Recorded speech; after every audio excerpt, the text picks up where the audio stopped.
Bonjour, bienvenue dans Ligne Prima. Bonjour Michel. Bonjour. Et nous sommes en compagnie de Dominique Lanzalavi. Bonjour. Bonjour. Vous êtes réalisateur. On va essayer de vous découvrir un petit peu mieux tout au long de cette semaine avec des thématiques. Et évidemment, on va laisser la parole à Michel. Alors Dominique, quelle est votre actualité du moment? Alors, j'ai deux actualités en ce moment. La première, c'est que je viens de réaliser un film qui s'appelle We Corsicans sur l'histoire des Américains en Corse durant la Seconde Guerre mondiale et surtout sur le travail qui a été fait aussi par Dominique Tadei et d'autres passionnés comme Jean-Michel Casanova qui ont retissé des liens avec ces Américains, mais on pourra peut-être en reparler un peu plus tard. Et deuxième actualité, depuis un mois, je suis chargé de projet patrimoine à l'AFPA de Corse pour développer une formation qui s'appelle Ambassadeur du patrimoine.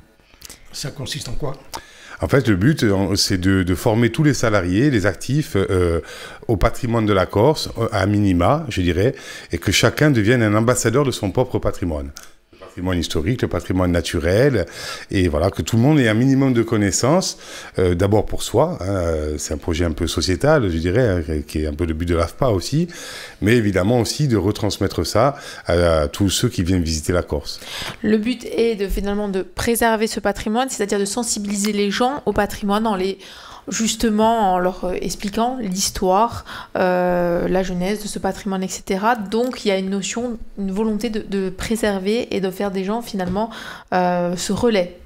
Oui, c'est ça, en fait, bon, tout le monde ne connaît pas forcément, on n'a pas tous fait des études d'histoire, on n'a pas tous fait des études de sciences naturelles, on ne connaît pas tout, et même parfois on est touristes nous-mêmes en Corse, je dirais, on ne connaît pas forcément toutes les micro-régions. Donc le but, c'est que tous ceux qui sont en contact avec du public, tous ceux qui ont envie d'apprendre un tout petit peu, il ne s'agit pas de faire un cours universitaire, mais c'est qu'on ait tous un minimum de connaissances sur notre histoire et sur notre patrimoine naturel. Et puis ça peut aller beaucoup plus loin, c'est aussi le patrimoine gastronomique, etc., hein. Alors, on va parler justement un petit peu du documentaire. On en parlera plus longuement dans notre émission d'histoire puisqu'on vous recevra à cette occasion avec Dominique Tadei.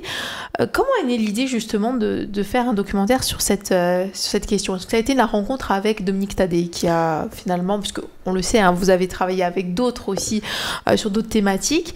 C'est la rencontre avec Dominique Tadei qui a été déterminante pour ce projet? Ah oui, là je peux dire que oui, parce qu'en fait moi j'ai travaillé sur la Seconde Guerre mondiale, j'ai fait des études d'histoire sur la Seconde Guerre mondiale en Corse, mais c'est vrai que je m'étais intéressé à la période qui va jusqu'à la libération de la Corse et pas forcément à cette période de la présence américaine en Corse. J'avais vu les livres de Dominique Tadei, mais c'est vrai que c'est en le rencontrant, c'est en discutant avec lui, parce que c'est un vrai personnage, Dominique Tadei, c'est un vrai passionné, que je me suis rendu compte qu'il y avait vraiment quelque chose à faire. Notamment parce qu'ils avaient renoué des liens avec ces Américains, donc c'est pas une histoire juste comme ça qui s'écrit au passé, c'est une histoire en mouvement, ça continue aujourd'hui. D'ailleurs, on est allé filmer là-bas aux États-Unis, puisque les vétérans du 57e Bombing ont monté une association, et ils se réunissent chaque année dans un endroit différent des États-Unis. Alors forcément, il y en a de moins en moins. Mais Dominique a créé des vrais liens d'amitié avec eux, et c'est ça qu'on a voulu montrer dans le film. C'est que par ce travail qui s'est mis à faire à la retraite, hein, c'est pas quelqu'un qui était passionné avant spécialement par cette question-là, il a redécouvert ça à la retraite, et il a retissé ses liens d'amitié, il a trouvé des archives extraordinaires, qu'on ne pouvait pas laisser comme ça, parce que les photos, il en a fait des livres, mais il a trouvé aussi des documents audiovisuels et cinématographiques extraordinaires, des documents familiaux, privés, je dirais, qu'on a voulu mettre en valeur. Mais il y avait aussi ce lien, cette amitié qu'il a su créer, et ça c'est très important. Donc c'est à la fois un film sur cette époque, mais un film aussi sur ce travail qui est fait par des passionnés, qui ne sont pas forcément des historiens, mais simplement des passionnés. Et quand, par exemple, on parle avec des Corses, aujourd'hui, des Américains, c'est quoi la réaction? Est-ce que vous avez fait la démarche? Alors, on parle, c'est beaucoup d'anecdotes, hein. Ouais. C'est beaucoup d'anecdotes, bon, de gens d'un certain âge qui ont connu... mais les jeunes, non. Les jeunes, ça leur évoque moins de choses, c'est vrai. Les gens qui ont été... souvent, maintenant, c'est des gens qui étaient enfants pendant la guerre, qui ont un lointain souvenir, des petites anecdotes. Ça, souvent, c'est toujours les mêmes. Hein. On nous donnait des bonbons, voilà, des choses comme ça. Aussi. Voilà, les chewing-gums. Forcément, ça a marqué les enfants. Les jeunes, un peu moins. Donc, on voulait leur raconter aussi cette histoire, et qui n'est pas forcément connue. On ne sait pas qu'il y a eu autant... Il n'y a pas que des Américains, d'ailleurs. Hein. Il y avait 80 000 soldats, des Alliés, il y avait des Anglais, il y avait des Australiens... D'ailleurs, on a utilisé aussi des photographies australiennes. Et puis, il y a eu aussi des stars d'Hollywood, hein, notamment William Wyler et John Sturges, qui ont réalisé un film en Corse, Thunderbolt, et d'autres, hein, des photographes, des comédiens, la femme d'Ernest Hemingway. Voilà. Enfin, il y a eu des gens très importants qui sont passés par la Corse. Pourquoi? Parce que la Corse, à cette époque-là, 43 à 44, elle se retrouve un peu au centre des enjeux méditerranéens, et elle sert de d'île porte-avions, USS Corsica, comme l'a écrit Dominique, pour aller bombarder l'Italie et même y remonter jusqu'en Autriche, hein, en partant de la Corse. Donc c'est vrai que c'est plus chez les anciens, mais justement ça permettra, comme dans tout ce qu'on fait, de rafraîchir la mémoire aussi pour les jeunes. Certains aussi ont fait souche en Corse, hein, de ces Américains justement qui étaient venus libérer la Corse. On dirait que c'est presque plutôt l'inverse. Il y a eu des mariages, il y a eu, évidemment des histoires d'amour, et il y a des Corses qui sont partis aux États-Unis et qui se sont mariés avec des Corses. Je pense que c'est un peu plus dans ce sens-là quand même. Oui, j'imagine. Voilà. Et dans votre parcours, il y a aussi l'histoire que vous avez avec l'INA, l'Institut national de l'audiovisuel, qui vous ramène toujours au patrimoine, hein, chaque fois. Ben, c'est vrai que moi, mon parcours, c'est que j'ai fait des études d'histoire. Ensuite, donc, j'ai travaillé, j'ai fait ensuite de communication. Et mon premier travail, ça a été de travailler dans une chaîne qui se montait, qui s'appelait Histoire. Donc voilà. Bon, j'avais postulé, hein, c'est pas un hasard, mais et qui appartenait notamment en partie à l'INA, hein, France Télévisions et à l'INA. Et après, je suis rentré à l'INA, tout à fait, où je suis pas resté très longtemps non plus. Je m'occupais de la communication. Enfin, j'étais au service communication d'un festival qui s'appelait Imagina. C'était un très beau festival, et donc je parle de ça, c'était en 1997, hein, où il y avait déjà un festival spécialisé sur les effets spéciaux, les images de synthèse à l'époque. C'était vraiment passionnant. Ouais. Et j'ai découvert cette grande maison, je dirais, qu'est l'INA. Hein, oui. Et dont je me sers depuis, puisque dans tous mes films, on peut dire qu'il y a au moins une archive de l'INA. Voilà, alors c'est ça, je voulais arriver à ça, c'est qu'en fait, l'histoire de l'INA et votre histoire et votre job d'aller chercher justement tout ce qui a trait à l'histoire, il n'y a pas de coïncidence. Ah non, moi c'est une volonté. Hein. C'était vraiment, moi j'étais parti pour faire professeur d'histoire. Hein. Donc le but, très vite, je me suis rendu compte que surtout si on fait une thèse en histoire, c'est passionnant, mais on travaille sur un sujet, Lisa le sait, elle est historienne, on travaille sur un sujet très précis, toute sa vie en principe. Moi, j'aime trop, il y a trop de périodes différentes que j'aime, il y a trop de sujets qui me passionnent, donc je pense que je n'aurais pas réussi à rester sur une période comme ça. Donc là, le film, je dirais, ou même les livres, permettent aussi d'aller vers le grand public, et puis voilà, de s'intéresser 2 ans, 3 ans à un sujet, de passer à un autre, même si moi, j'ai beaucoup traité la Seconde Guerre mondiale, parce que c'était un peu ma spécialité en Corse, mais je m'ouvre à d'autres périodes aussi. Et ça, on l'a bien découvert d'ailleurs dans vos autres documentaires, hein, qui sont très éclectiques, puisqu'on traite aussi bien de la musique, on a parlé aussi de Saïgon. Mais ça, évidemment, on y reviendra demain en votre compagnie, Dominique Lanzalavi. À demain, au revoir. À demain. Bonjour, bienvenue dans Imprima. Bonjour Michel. Bonjour. Bonjour Dominique Lanzalavi. Bonjour. Alors je rappelle évidemment votre actualité, hein, cette semaine, c'est la diffusion de ce documentaire sur Via Stella à 20h30, We Corsicans. Et puis évidemment, on va vous découvrir un petit peu mieux à travers nos thématiques. La thématique du jour avec Michel. Alors la thématique du jour, c'est quel est le moment prédominant de votre carrière jusqu'à présent? Parce que j'espère que vous allez en avoir encore d'autres. Bah, c'est difficile hein, comme réponse, c'est ça. Hein, c'est très difficile. Je ne sais pas si je pourrais répondre à ça, parce qu'il y a peut-être le retour en Corse, parce que moi j'ai passé 10 ans à Paris, et c'est vrai que c'était un vrai choix. C'est un vrai choix de dire, voilà, ça marchait très bien, j'étais à Paris, j'étais très content, mais j'avais envie de rentrer chez moi, et je pense que ce n'était pas un choix facile à faire. Mais je l'ai fait et je ne le regrette pas du tout, bien au contraire. Et justement, quand on rentre en Corse, hein, parfois, parce que beaucoup ont fait un parcours ou d'études ou professionnel sur le continent, etc., au départ, il y a une petite période finalement où il faut reprendre des marques. C'est pas si facile que ça de rentrer. C'est quelque chose que vous avez ressenti justement à votre retour ? Non, pas forcément, non. Moi, ça a vraiment été plutôt le changement parce que j'avais un travail, moi, à Paris. Hein. Je travaillais sur France 5, au magazine La Santé, donc tout allait bien. Hein. Vraiment, ça me passionnait ce que je faisais. Mais je voulais traiter de la Corse, je voulais faire des sujets un peu plus longs aussi.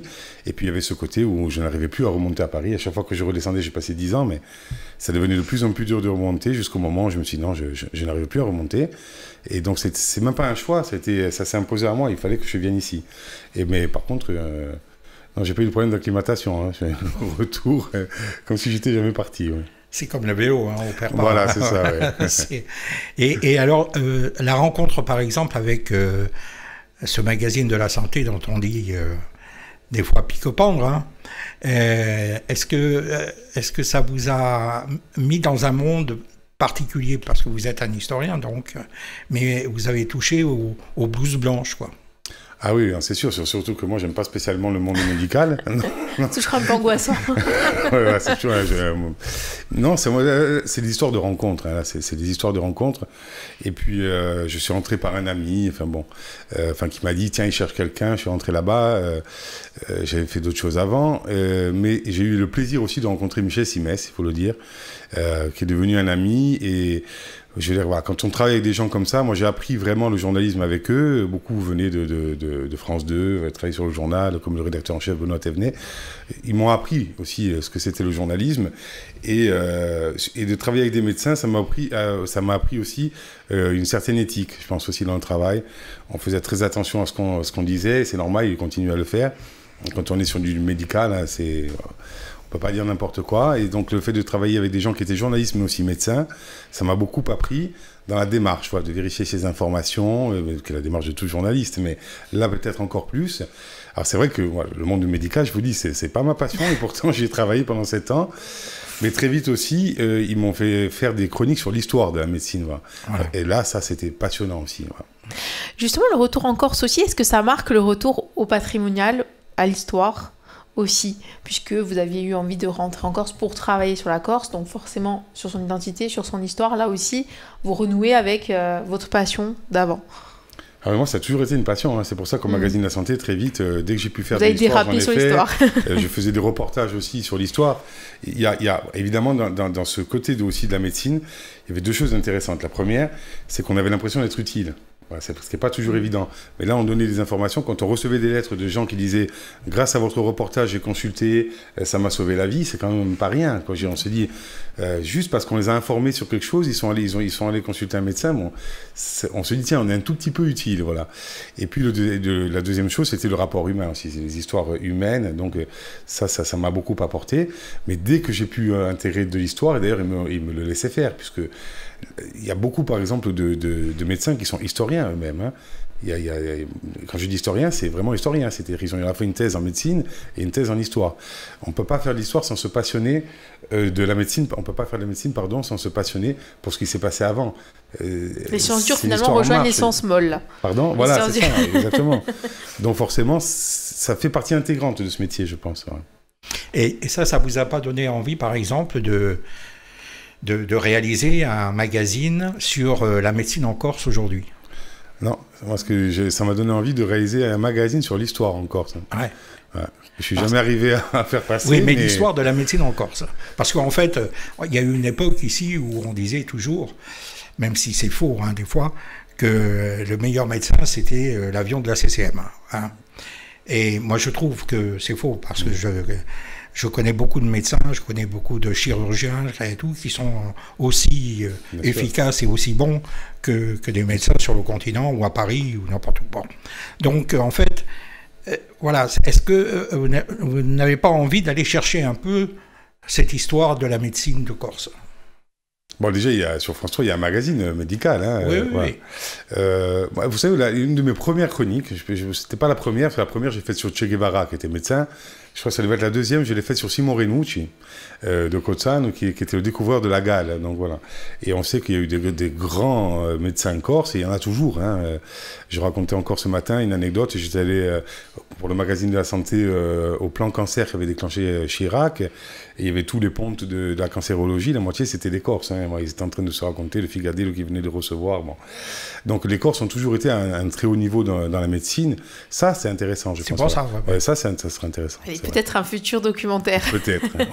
Dominique Lanzala, merci. On se retrouve demain en votre compagnie. Évidemment, on rappelle que le documentaire We Corsican sera diffusé sur Via Stella à 20h30 le 20 octobre. Merci. À demain. Bonjour, bienvenue dans Imprima. Bonjour Michel. Bonjour. Bonjour Dominique Lanzala. Bonjour. Vous êtes notre invité depuis le début de la semaine. Je rappelle évidemment ce dernier documentaire, We Corsican, que vous avez réalisé donc avec Dominique Tadé, qui sera diffusé à 20h30 sur Via Stella le 20 octobre. On va parler de votre métier. Donc, on imagine métier ou passion. Là, vous êtes un petit peu... finalement, vous avez réussi à coupler les deux. Alors, juste une précision sur Oui Corsican, c'est coécrit aussi avec Bernard Biancaré. Ah, bien sûr, que nous n'allons pas oublier, bien évidemment. Voilà. Donc, non, moi, je fais un métier qui me passionne. Voilà. Ça, c'est indéniable. Je veux dire, dès le début, j'ai eu cette chance d'arriver à vivre de ma passion.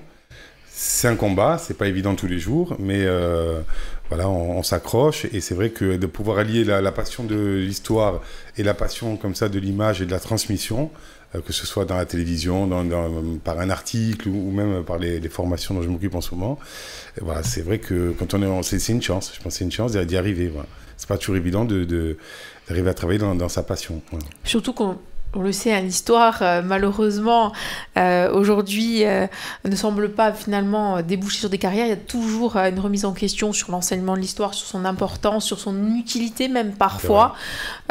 Finalement, aujourd'hui, il y a encore ce besoin d'histoire. On le voit, les émissions d'histoire sont de plus en plus regardées. Finalement, peut-être qu'aujourd'hui, on redécouvre un petit peu l'importance de l'histoire dans le quotidien des gens. C'est vrai, vous avez raison. Les magazines d'histoire, il suffit de rentrer chez un libraire, on voit tous les magazines d'histoire qui existent, en télévision aussi, que ce soit mais Stéphane Bern ou Ferrand sur Europe 1 ou à la télévision sur France 3. Alors souvent, c'est une certaine forme d'histoire. On le voit très bien avec Stéphane Bern, c'est l'histoire que les gens connaissent déjà, peut-être parfois avec un regard nouveau. Voilà. Mais c'est vrai que pour attirer les gens, ils vont traiter de grands sujets, voilà, Napoléon, Louis XIV, voilà, des sujets comme ça. Nous, ce qu'on a la chance de pouvoir faire ici, c'est de prendre aussi des sujets qui ne sont pas forcément connus et de les mettre dans la lumière, voilà, ce qui est plus dur à faire au niveau national. Justement, peut-être aussi parce que l'histoire en Corse aujourd'hui n'a pas pu explorer encore tous les domaines et parfois justement peut-être le chercheur ou on peut le dire à l'historien amateur, sans évidemment employer le terme péjoratif d'amateur, en tout cas l'historien de sa région, de sa micro-région, peut apporter justement du grain à moudre aux chercheurs et aux historiens universitaires. Non, mais c'est ça, moi j'ai fait des films aussi ou même des livres, j'ai fait un livre sur les cabarets corses où je le dis dans l'introduction, je ne fais pas œuvre d'historien, je suis allé prendre la matière vivante, c'est-à-dire le témoignage. Voilà. Ça, c'est très important. Même quand on travaille sur le Moyen-Âge, si on pouvait avoir le témoignage des gens de l'époque, alors on l'a parfois parce qu'ils ont laissé des écrits, mais beaucoup de films que j'ai faits traitent d'une période assez récente. C'est des films qui traitent de périodes d'il y a 30 ans, 40 ans, 50 ans, où les gens sont encore vivants, ils peuvent témoigner, ou les enfants. Voilà. Ça, c'est une matière vivante qu'on a la chance d'avoir en Corse pour certains domaines. Voilà. Après, c'est peut-être plus dur lorsqu'on tape sur des périodes beaucoup plus lointaines, comme le Moyen-Âge ou quoi. Là, il y a un peu moins de documents, c'est beaucoup plus compliqué. Ouais. Et pour enchaîner sur ce que vient de dire Lisa, en fait, amateur, bon, c'est pas péjoratif, puisque ça vient du mot latin amare, et donc celui qui aime. Et à quel âge le petit Dominique Lanzala a aimé l'histoire? Qu'est-ce qui a fait l'étincelle? Est-ce que c'est un livre d'histoire à l'école ou est-ce que c'est l'histoire d'une histoire historique? Alors, c'est sûr, il y a des livres qui m'ont marqué quand j'étais petit. Notamment, j'avais lu un livre, ça devait avoir 8 ans. Il y a même une photo dans le journal, c'était le Père Noël qui passait dans les écoles au village. Moi, j'étais à Lougnes. Et il était passé, il m'avait offert un livre de Christophe Colomb, sur Christophe Colomb. Ça tombait bien, on était en face de Calvi. Ça, c'est vrai que ça m'avait marqué. Et j'ai toujours aimé l'histoire, mais jamais j'aurais pensé me diriger dans cette voie. C'est après, c'est à l'université, je me suis inscrit en histoire. Je me dis, tiens, je savais pas trop quoi faire. Histoire, ça m'intéressait. Je dis, tiens, je vais aller faire les études d'histoire. Et la passion n'a fait qu'augmenter. C'est ça qui est drôle. C'est qu'au départ, j'y suis allé en me disant, voilà, c'est la matière que j'ai le plus envie de faire en études. Mais c'était pas vraiment une passion. Ça s'est développé ensuite. Justement, c'est une passion qui se développe par la suite, surtout finalement quand on a envie de travailler sur la Corse, parce qu'on le sait, il y a encore de vastes champs d'exploration, en tout cas à mener. Et c'est une motivation finalement supplémentaire pour l'historien ou pour le documentariste que vous êtes. On est même frustré. Hein. Il faudrait avoir 10 vies. Il y a tellement de sujets passionnants sur la Corse, mais bon, il y a beaucoup de gens qui travaillent aussi. On le voit, il y a beaucoup de gens de documentaires historiques, même l'émission de Diane, à France 3, traite beaucoup aussi de sujets historiques. Et puis en Corse, je vois qu'il y a de plus en plus aussi d'associations qui font vivre l'histoire sur le terrain, des amateurs souvent guidés par des professionnels, qui vont fouiller des sites, qui travaillent sur la généalogie. Enfin, on voit qu'il y a une vraie passion, on a envie une vraie envie d'histoire en Corse. Hein, ça se sent tous les jours.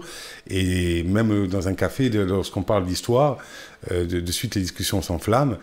Je pense qu'on est très attachés aussi, nous, à notre histoire personnelle, familiale, villageoise, et encore plus à l'histoire de la Corse. Je pense que chez nous, il y a beaucoup de choses à faire, et on n'arrête pas de porter ce bâton de pèlerin, de dire allez, faisons des émissions, faisons des documentaires, faisons des livres, faisons le plus possible des émissions comme la vôtre, voilà, parce que les gens ont envie de ça aussi.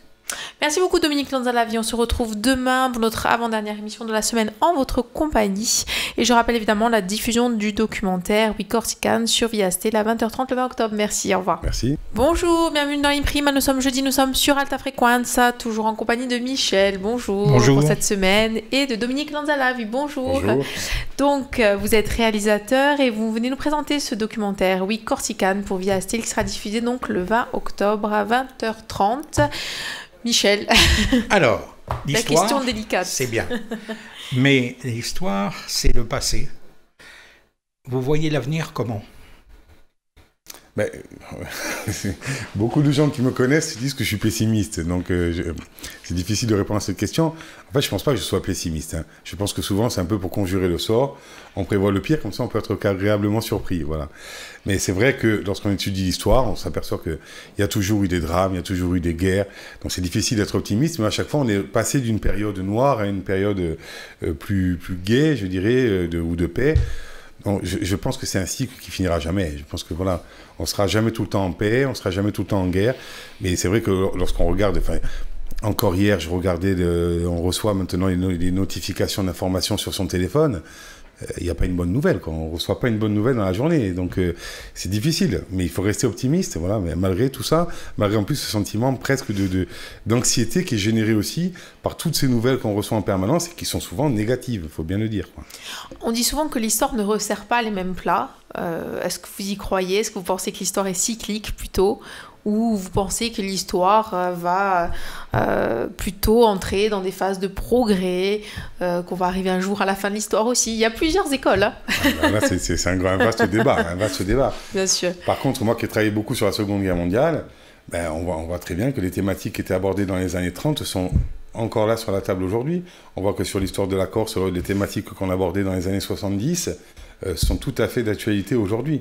Donc c'est peut-être pas cyclique, mais en tout cas, il y a des questions comme ça qui reviennent régulièrement. Voilà, ça c'est sûr. Et en fait, ça veut dire que les gens, ceux qui nous dirigent, les politiques, les décideurs, n'ont jamais tiré la leçon de l'histoire, d'après vous? Mais certains la connaissent très bien, hein. C'est même au long de l'histoire qu'ils se battent. Hein. Donc, oui, ils le savent très bien. Je pense qu'il y a d'autres enjeux qui font que, même s'ils le savent, ils vont quand même prendre des décisions qui vont amener à des conflits ou à des choses graves. C'est vrai que c'est un peu désespérant. Hein. Je veux dire, quand on est sorti de la Seconde Guerre mondiale, on s'est dit plus jamais ça. Aujourd'hui, on ne peut pas se dire que ça ne se repassera plus. Bien au contraire, on a l'impression que ça sera pire. Je dirais, si on fait une guerre aujourd'hui, ça sera à coup de bombes atomiques. Donc voilà. Donc mais en même temps, c'est peut-être ça aussi qui maintient une certaine forme de paix, mais on voit bien qu'il y a des conflits dans le monde entier. Et je ne sais plus, je regardais une série récemment, il disait les États-Unis vont rentrer en guerre, donc c'est la série VIP, je crois, sur la vice-présidence américaine, et il disait mais les États-Unis n'en seront jamais sortis de la guerre, ils ont toujours été en guerre, on est en guerre en permanence. C'est pas faux, c'est faux. Vrai. Donc on ne tire pas forcément des leçons de l'histoire, non. Mais ça a l'air de se rapprocher, parce que depuis, par exemple, en Europe, la guerre du Kosovo, puis après, il y a eu l'histoire de l'Ukraine. Maintenant, une partie de l'Europe est en train de chauffer du côté de l'Espagne. Voilà. Moi, je pense que c'est quand même... moi, je ne suis pas optimiste non plus, mais... Qu'est-ce qu'on ressent? Est-ce qu'on se dit, mais on ne peut pas faire quelque chose pour éviter tout ça? C'est difficile. Hein. Je crois comme disent les bouddhistes, on peut essayer de faire un autre niveau à nous. Qu'est-ce que moi je peux faire dans ma vie de tous les jours? Mais on n'est pas des politiques, on n'est pas des dirigeants, donc on peut essayer de faire juste à un autre niveau. Peut-être faire un film pour dénoncer des choses, faire un livre pour essayer de sensibiliser, mais à notre petit niveau. Je veux dire, on peut faire que ça, hein, à moins de s'engager en politique. Mais l'artiste, qu'est-ce qu'il fait? Il va chanter une chanson, il va faire un film, il va écrire un livre. C'est tout ce qu'on peut faire. C'est tout ce qu'on peut faire. Si on parle justement des jeunes générations, des générations qui arrivent, est-ce que vous pensez qu'aujourd'hui, finalement, elles sont plus dans les mêmes problématiques que les générations passées? Elles ne s'intéressent peut-être plus à l'histoire, peut-être plus justement à ce temps long. Elles ne s'intéressent peut-être plus aussi aux idéologies, hein, comme s'intéressaient leurs parents, les générations précédentes. Du coup, est-ce qu'il y a un certain pessimisme justement avec ces générations qui arrivent, peut-être moins éduquées politiquement, moins intéressées par l'histoire, moins intéressées par l'histoire des idées aussi? Alors là, pour le coup, je ne serais pas pessimiste. Moi, avec les jeunes, non, oui, bien sûr qu'il y en a certains qui ne s'intéressent pas à ça, mais ça a toujours existé. Bien sûr. Par contre, on voit dans les manifestations, on voit beaucoup de jeunes qui s'intéressent à la politique et qui même n'hésitent pas à s'engager. On le voit sur les listes électorales, il y a beaucoup de jeunes qui se présentent dans les conseils municipaux, dans les mairies, qui aussi s'intéressent à l'histoire. Mais il faut leur parler justement avec des outils adaptés. Voilà, avec aujourd'hui tout ce que vous faites. Et là, c'est le communicant qui parle. Non, mais c'est vrai, il faut adapter voilà, à l'époque, peut-être il y a 20 ans, on lisait un livre d'histoire. Aujourd'hui, il faut peut-être plus faire un film, des séries de format court, du numérique, voilà, des applications. Et ça, c'est notre souci quotidien, nous, d'ailleurs, d'arriver à trouver les outils pour parler aux gens. Ouais. Mais l'évolution technologique, c'est un bien, semble-t-il. Pas forcément. Parce qu'il y a une enquête, là, il y a quelques jours, qui disait que, en fait, les jeunes d'aujourd'hui vont être dépassés et complètement à la merci des situations à cause de l'intelligence artificielle, de ce qu'on appelle l'intelligence artificielle. Alors, un article dans Le Monde cette semaine. Ouais, c'est inquiétant. Ah oui, l'intelligence artificielle, c'est quelque chose qui inquiète, mais on s'aperçoit, c'est pareil, c'est que malgré les leçons, on peut voir des films comme Terminator, ça peut faire peur, mais on va quand même travailler sur des robots et de l'intelligence artificielle. On ne peut pas arrêter le progrès, hein, on ne peut pas l'arrêter. Parfois on aimerait le freiner, mais on ne peut pas l'arrêter. Mais je pense qu'il faut se dire que l'homme arrivera toujours à s'adapter et à en faire quelque chose de bien. Il faut espérer ça au moins. Voilà. Mais même les films d'anticipation qui prévoient les choses terribles, que ce soit des films comme Terminator ou Matrix ou autre, où la machine prend le pas sur l'homme, on continuera quand même à aller vers ça. Merci beaucoup Dominique Lanzalavi. On se retrouve demain pour notre dernière émission de la semaine. À demain, au revoir. Merci. Bonjour, bienvenue dans l'Imprima. Nous sommes vendredi, nous sommes toujours en compagnie de Michel. Bonjour Michel. Bonjour. Et nous sommes en compagnie de Dominique Lanzalavi. Bonjour. Vous êtes réalisateur, vous présentez ce documentaire We Corsican, diffusé donc le 20 octobre sur Via Style à 20h30. On va terminer cette semaine en votre compagnie avec la dernière thématique, Michel. Voilà, alors donc, histoire, on en a parlé toute la semaine. Histoire, culture et tradition. Culture et tradition, c'est très corse. Hein, il n'y a pas plus corse que la culture et la tradition. Et donc, l'historien se retrouve complètement là-dedans ou il fait le tri quand même, hein? C'est-à-dire, dans quel sens? Est-ce qu'il fait le tri entre, justement, toutes les légendes? Parce que la légende et l'histoire, c'est pas pareil. Hein, donc, est-ce que vous arrivez à faire le tri ou est-ce que vous êtes complètement imbibé de notre culture et de nos traditions? Moi, je pense que les légendes, il faut s'en servir, justement. Il y a des faits. Bon, donc, on travaille quand on est... Enfin, je ne vais pas me dire historien, je ne suis pas chercheur à l'université. Mais bon, quand on a été formé à l'histoire, on est formé aux documents. On se base sur des documents et on croise des documents pour essayer de toucher au plus près de la vérité. Mais on y arrive rarement, voilà. Donc, il y a des faits, bon, et c'est vrai qu'aujourd'hui, on est de plus en plus confronté, par exemple, aux fake news, voilà, à des choses comme ça. Mais pour ce qui est de la culture, je pense, et de la tradition, au contraire, se servir des légendes, des anecdotes que racontent les gens, même parfois on voit des anecdotes qui s'opposent, on voit bien qu'il y a un problème, il y en a un des deux qui ne dit pas la vérité, mais c'est pas grave, c'est pas grave. Le tout, c'est de savoir faire la part des choses. Voilà, faire la part des choses entre un fait et les légendes qui sont autour. Voilà. Mais nous, ces légendes, ces anecdotes, ces histoires qu'on raconte font partie intégrante, je dirais, de notre culture. Parce qu'elles ne viennent pas de nulle part. Voilà. Les gens ont développé parfois cette forme d'histoire romancée, un peu même rêvée. Il faut s'en servir tout en arrivant à faire la part des choses. Voilà. On peut le rappeler évidemment que l'histoire, c'est une démarche scientifique. Quand on dit science molle, ce n'est pas une science molle. Il y a une véritable démarche scientifique qui part évidemment de l'étude de documents, qui part aussi de la croisée des sources. L'historien n'est pas là pour asséner une vérité, mais finalement donner des pistes. Et c'est un peu aussi ce que vous faites d'ailleurs dans vos documentaires. C'est ce qu'on essaye de faire. Maintenant, c'est vrai qu'on n'a pas le même temps qu'un historien. Un historien peut passer sa vie sur une question précise. Pourquoi ? Parce que justement, il va lui falloir une vie pour comparer les documents, pour aller les dépouiller, pour les étudier, pour croiser les informations, comme vous dites. Ce qu'on retrouve un tout petit peu aussi dans le journalisme, hein, croiser les informations, tout à fait, mais on n'a pas forcément le temps dans le journalisme d'aller faire des grandes enquêtes. Mais on fait toujours un minimum d'enquête et surtout, nous, on va interviewer des gens qui ont travaillé des années sur un sujet. Voilà. Mais, encore une fois, on peut aussi travailler sur du témoignage, on peut travailler sur des légendes et des anecdotes, mais sans forcément dire, voilà, la vérité, elle est là. On donne à connaître ces versions-là. Mais il faut toujours faire attention. C'est sûr qu'en histoire, pourquoi il faut travailler sans arrêt sur l'histoire ? Parce que tout le monde essaye en permanence de manipuler l'histoire. Donc forcément, il y aura toujours des écoles qui s'affrontent et des idées qui s'affrontent, même entre historiens, même entre des gens qui travaillent sur des documents, ils ne vont pas être d'accord sur l'interprétation de ces documents. Donc c'est toujours une science en mouvement, mais la démarche de l'historien, elle est scientifique. C'est vrai, vous avez raison.